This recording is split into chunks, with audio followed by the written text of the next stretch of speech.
Okay, do you know map and flat map in Stream API? Yeah, in Java 8 Stream API, map and flat map are two key methods used for transforming and manipulating data in streams. So map, in case of map, we pass stream and we further it returns a new stream with the transformed element. But in case of flat map, we pass a stream of a stream and it further flattens it and passes that stream of a stream into the single stream. So this is the major difference between these two. Okay, suppose I have a employee class and it has two properties, let's say name and age. Now I want to get the list of names only. Suppose I have a employee class and it has name and age, these two properties, and out of it I want to fetch only list of names. Okay, so how can I achieve it? Should I use map or should I use flat map? Yeah, so to achieve this, we should use map method, not flat map, since we want to transform each employee object into its name only. I mean, a single value. We don't want another property. So the best way is to use the map. How multi-threading handled in Java? Yeah, multi-threading in Java is managed through the use of the java.lang.thread class and the java.util.concurrent package. The thread can be created using two ways. So first way is it can be done using extending the thread class. So we can create a new class that extends the thread class and then we override its run method. The second way is using implementing the runnable interface. We can create a class that implements the runnable interface and pass an instance of this class to a thread object. So this is the another way. Okay, so what are the various states of the threads? Yeah, a thread in Java can be in the various states. So we have new, runnable, blocked, waiting, terminated. So yeah, so these are the various states. So Okay, what is executor in Java?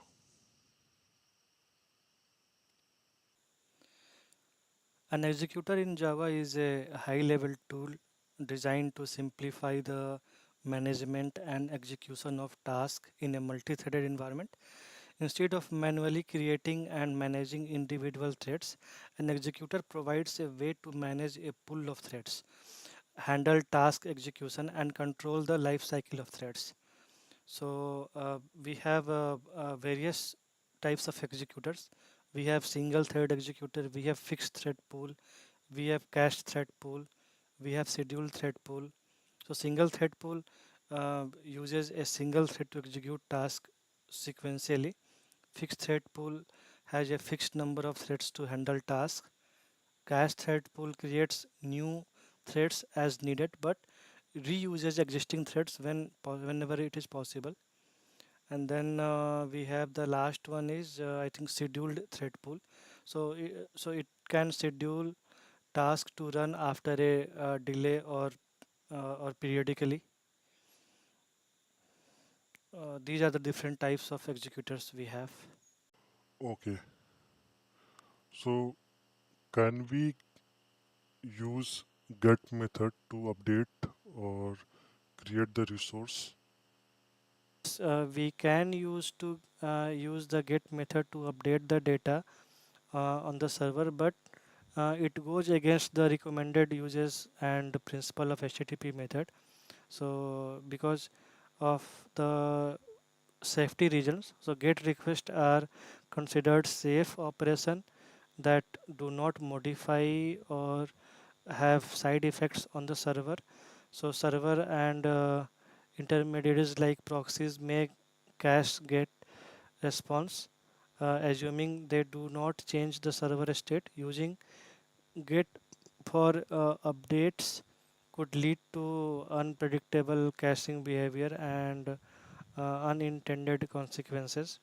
So get requests pass parameters through the URL. So updating data via get could expose sensitive information, potentially compromising the security basically here. And second thing is that uh, we have some, I think some length restriction is there. So I think up to 1024 characters only we can pass uh, into the URL through the get request. So more than that, if any data is there, so we cannot pass that. So that is also one problem we will face. So normally RESTful API design encourages using HTTP methods according to their intended purpose. So we have post, put, patch, delete. So all those methods should be used as per their requirements. So yeah, it can be used, but yeah, these are the problems we have. Okay, so what are the HTTP headers used for? HTTP headers play a crucial role in HTTP communication by providing additional information about the request or response. So suppose if we have to do authentication and authorization, and we have to pass like content type, content length, so content like JSON and all, right? So I mean, then we use header. So header is the place where we use all this.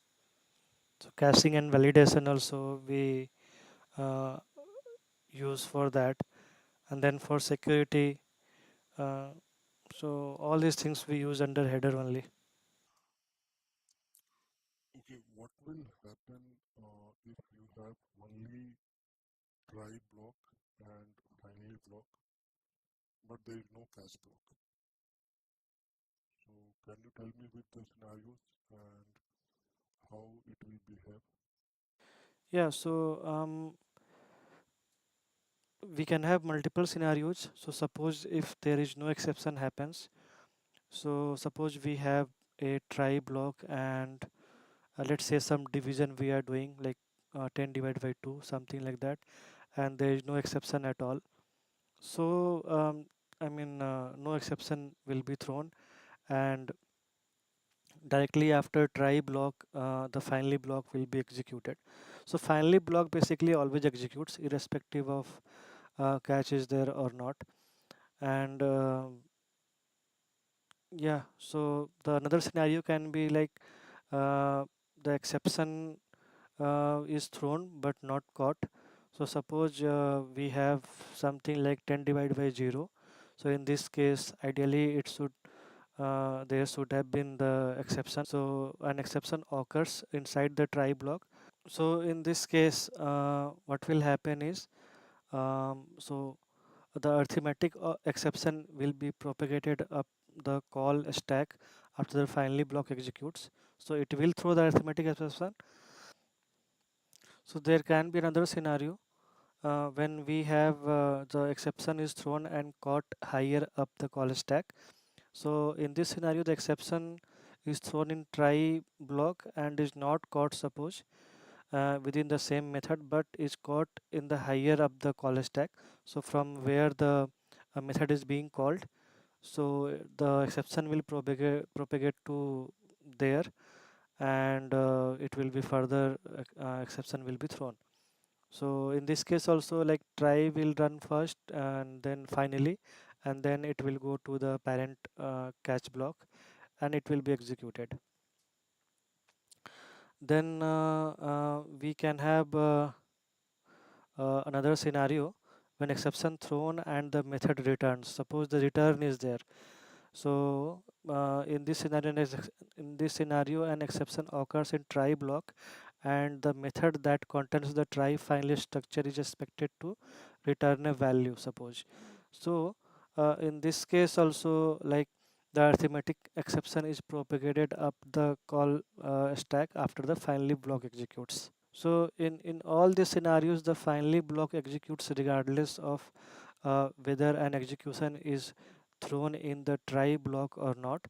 The purpose of the finally block is to ensure that cleanup code runs no matter what happens in the try block. So any cleanup code is there or any connection close is there, so those things we run in the finally block. So this is useful for tasks such as closing files, releasing resources, or other cleanup activities. So if an exception is thrown and not caught within the method, it will propagate up the call stack after the finally block executes. Yeah. Okay, so what is the super class of all the errors and exceptions in Java? Yeah, throwable is the class that is the super class. So how do you resolve this out of memory error? Normally, one way we use is like we increase the size of heap, but that we can do. But apart from that, we should also consider doing few things like we should analyze and fix the memory leaks if any is there, and we can optimize. Suppose some data structure has been used in the code and it is not optimized, so in that scenario also we can see this issue, so it should be optimized. So we should use collections wisely in this case. So we should prefer array list over linked list for a smaller data sets. So we and use hash maps and hash set with an appropriate initial capacity to avoid resizing overhead. And we should avoid large objects, and large objects should break into smaller objects. So these are the few things we should do. Code optimization also, wherever the resources has been opened, we should uh, close try closing the resources. Suppose for example, if we are reading any text file using buffer reader or something, so we should try to release the that resource once we are done reading with it. Yeah, so these are the few ways we should try, and this out of memory can be resolved. So when would you choose hash map over hash table? Hash map allows null values and is not synchronized, making it more efficient in single thread scenarios. So it offers better performance for most applications.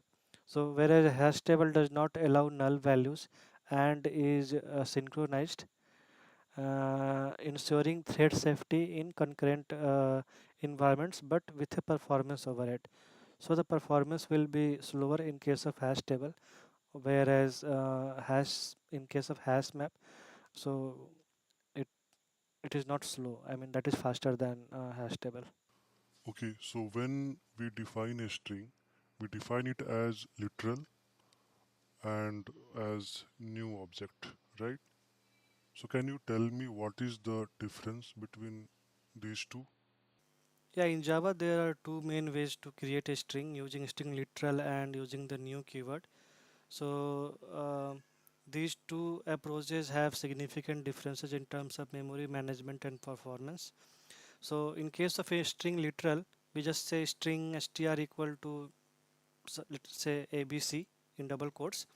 So a string literal is a sequence of characters enclosed in double quotes. When you create a string using a literal, it is automatically added to the string pool.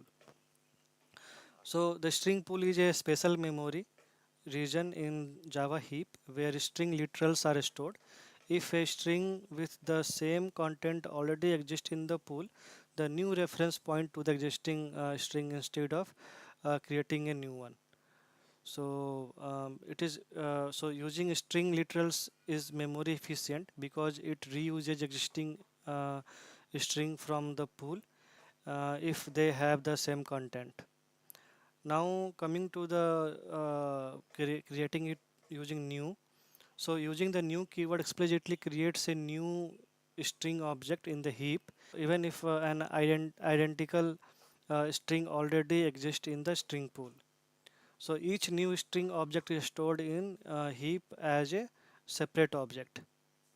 Okay, so we define it like using new string, and I mean in double quotes we can say whatever abc. So creating string with new keyword can lead to higher memory usage since it does not leverage the string pool for use. Yeah. Okay, in Spring Boot, what is component, repository, and service? Yeah, in Spring Boot, this add component, repository, and service are uh, three of the primary stereotypes that define different types of Spring managed components. These annotations help Spring identify and configure the components for dependency injection. So, for example, when we use add component, so it is a generic stereotype for any Spring managed component. So it is a generic annotation that can be used to mark any class as a Spring Bean. So whenever we use at the rate of component scan or enable component scanning, Spring will automatically detect classes annotated with add component and register them into the application context. And then at repository, so we use it at the persistent layer. So at repository is a specialization of component used to indicate that the class provides the mechanism for storage, retrieval, search, update, and delete operation on objects. So for exception translation also it is used. So it also provides an additional feature which translates database related exceptions into Spring's data access exception. So basically we use it as a data access object at DOA classes, so which interacts with the databases. Then coming to service layer, so there we use at the rate of service, that is a specialization of add component only, so which is used to indicate that the class holds the business logic. So it tells us that okay, this is the class where the all the business logics are there. Yeah. Okay, so can't we use add component itself everywhere? I mean, at the place of repository and service. Yes, technically we can use add component for all our Spring Beans, including repositories and services. Since repo at the rate of repository and at the rate of service are just specializations of component only, add component only. So they provide the same basic functionality of marking a class as a Spring managed bean and enabling component scanning.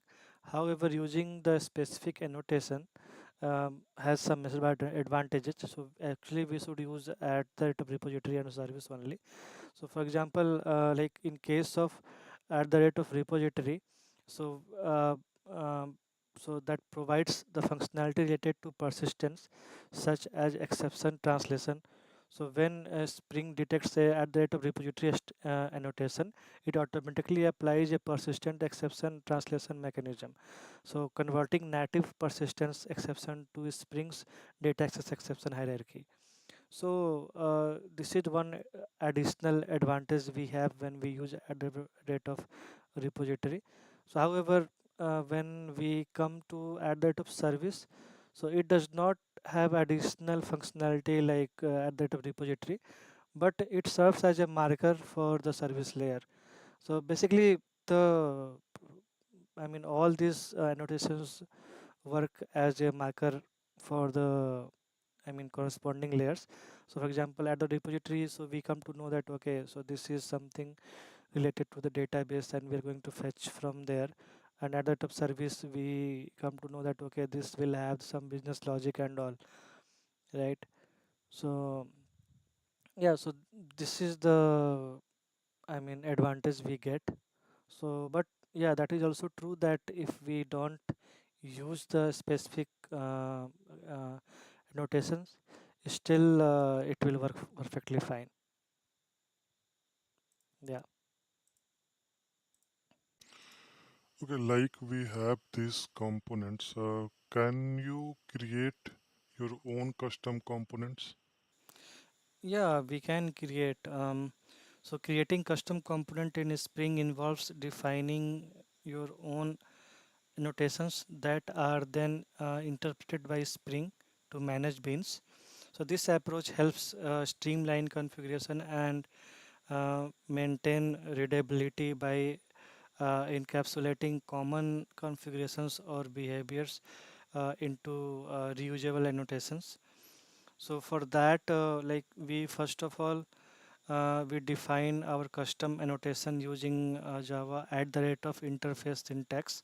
So we can annotate this custom annotation with add component to ensure that Spring recognizes it as a bean. So I mean wherever we are writing this interface public at the rate of interface, and then we can do give our custom service name, and on top of that at the rate of component should be there, so that this and add that component stereotype for Spring managed components. So now uh, wherever we want to use that our custom service, so on top of our class we can suppose we have some my custom service class is there. So on top of that we can mention this add the rate of custom service which we have created. And one more thing we need to do that, so we have to enable it. So we have to enable this component scanning, so that also we will have to do. So we have to ensure that our Spring application is configured to scan that package where our custom components are located. So we technically do this by using at the rate of component scan notation on our configuration class. So in so normally wherever we have at that of Spring Boot application, so there we can add it. So once configured, so Spring will detect and manage classes annotated with at the rate of custom service just like any other Spring managed component. So you can inject them into other beans and use them in dependency injection scenarios and benefit from other Spring features such as auto wiring. Yeah. So this is how we can do this. Okay, can you explain what is load balancer does in the context of microservices? Yeah, sure. So in microservices setup, a load balancer, we can think that it acts like a traffic cop for incoming request to our services. So imagine our services are like different lanes of traffic on a highway, and the load balancer is there to ensure no single lane gets too congested or overcrowded. So it just passes all the request to the wherever the some uh, bandwidth is there, we can say, and the congestion should not happen. So uh, one highway should not be blocked, you can say. So yeah, so that's what basically in the layman term it is. Okay, how does it work exactly?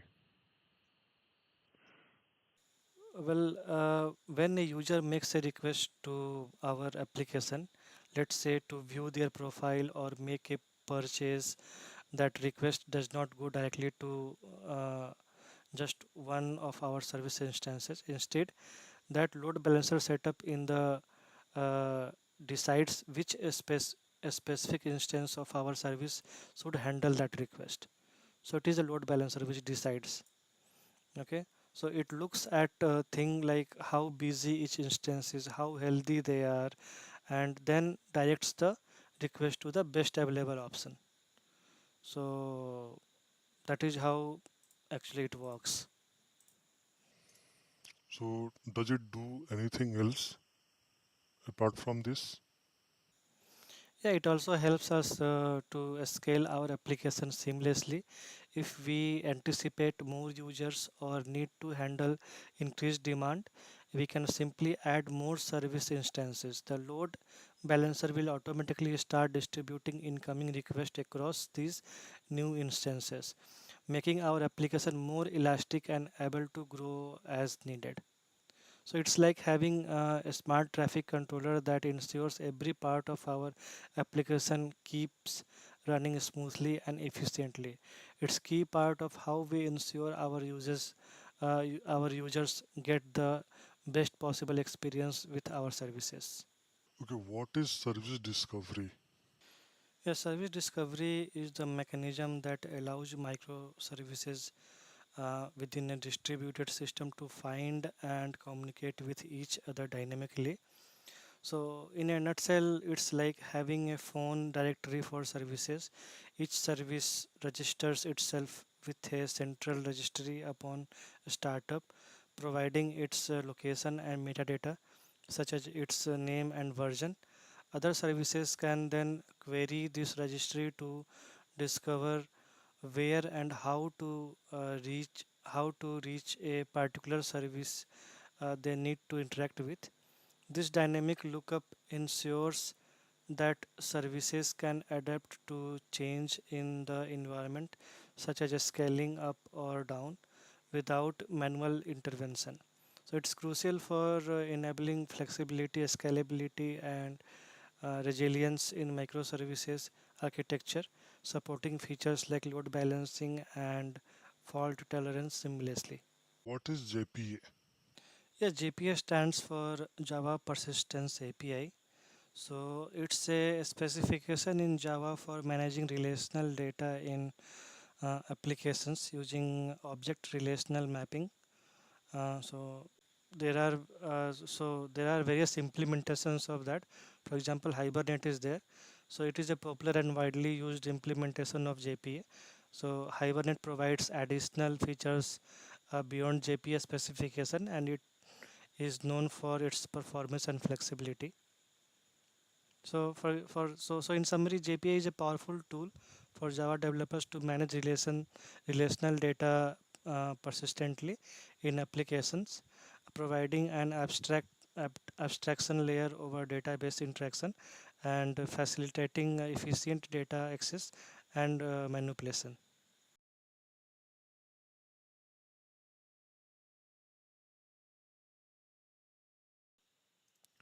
Okay, Yeah, do you know database what is replication is the database process of replication? creating and maintaining copies of the database or parts of a database across different servers or location.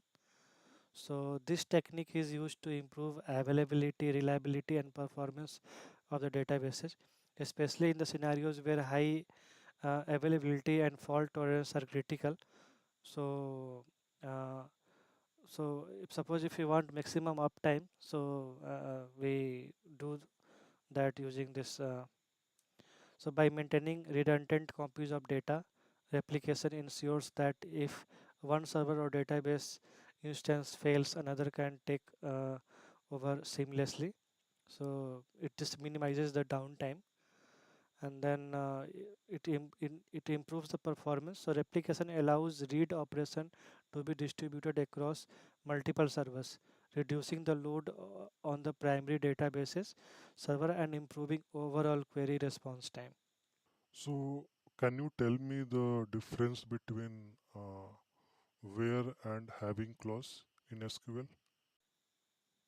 So the where and having clause in SQL both used to filter rows returned by a query, but they operate in different contexts and having distinct purposes. So where clause is used to filter rows before any groupings are made.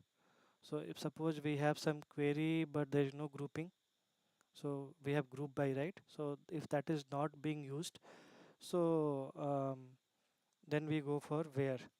So it appears immediately after the from clause and before any group by or order by clause. So it filters rows based on the conditions involving column of the tables in the from clause. So for example, select column 1, column 2 from any table where condition, right? So here like where that condition is applied to filter individual rows from table name before any grouping or aggregation. Now suppose we have the having clause, so that is used for filtering rows after the group by clause has grouped the rows. Okay, so it appears after the group by clause and before order by clause.